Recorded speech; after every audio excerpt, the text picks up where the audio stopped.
Boeing and Apple held up the market today. Boeing up $24 a share, and I believe Apple closed up a little over $8 a share today. Boeing is now in the process of retesting the 737 MAX after some repairs. Hopefully everything goes well, but they've already said they were not going to recertify the 737 MAX until September at the earliest. So you know how things go with the 737 MAX. Things get pushed back further and further and further and further, and who knows, it could be all the way until next year, or you know, middle of next year, who knows. But it was a great trade today. I had some calls on Boeing today. I also had some calls on Apple, and I still have those calls on Apple right now. Last time I checked, the futures are up 92 points, although it's still super early. It's only about 7 p.m. here in Florida, so there's a lot of time for things to completely change. One thing you really have to look out for are weekends, especially with the virus going on. People do not like holding over the weekend because they're the fear of bad news coming out over the weekend. You also have a 4-day weekend coming up because of the 4th of July, and who knows, with cases spiking in different states, some states trying to reopen, some states rolling back reopening, who knows. So you may get a pump all the way into Wednesday, but I'd say the market's probably going to sell off Wednesday coming into Thursday because the market is going to be closed and people do not want to hold over the weekend.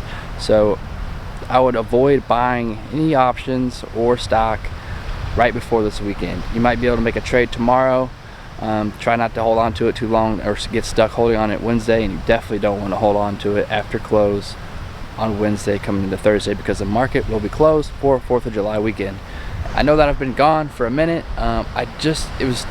YouTube is much harder to keep up with than I thought. It is a full-time job to come up with content, to shoot, to edit, to do research, and I have so many different things going on, different projects, hanging out with family coming in town, trying to visit, and little projects. It's just so hard to you know, get in a rhythm. So I ended the 30-day challenge short just because I couldn't finish it because of the lack of time, and there's a lot of times I wasn't trading at all. I couldn't get any content because I was too afraid to trade with everything going on, and I couldn't figure out which direction things were going to go in the short term.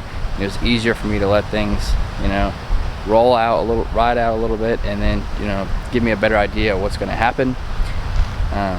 Right now, you know, who knows? I think a lot of people are brushing off the virus, and I think a big part of that is now, you know, if you have stocks sitting all-times high, even after the first round, and now we're in the second round, people are expecting the exact same thing, a bounce.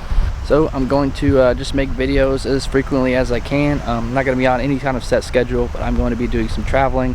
I'm going home this weekend to Kentucky to visit my family and hang out with some friends. I haven't been home in Kentucky for like 6 months, so I would like to eventually make some shirts, maybe some hats. I recently had this shirt, or this hat, not shirt, this hat made. It has a stock market bull on it, although it is too expensive to mass produce them, so I might have to shop around and see what I could find. But I would like to eventually set up a site where you can go and get these things. It's kind of hard to have made because you have to send in a template and all this stuff, but I will do some research and try to figure out if there's an easier way and much cheaper way. That is pretty much all I have for right now, and while the sunset's going down, I'm gonna go out and enjoy the beach.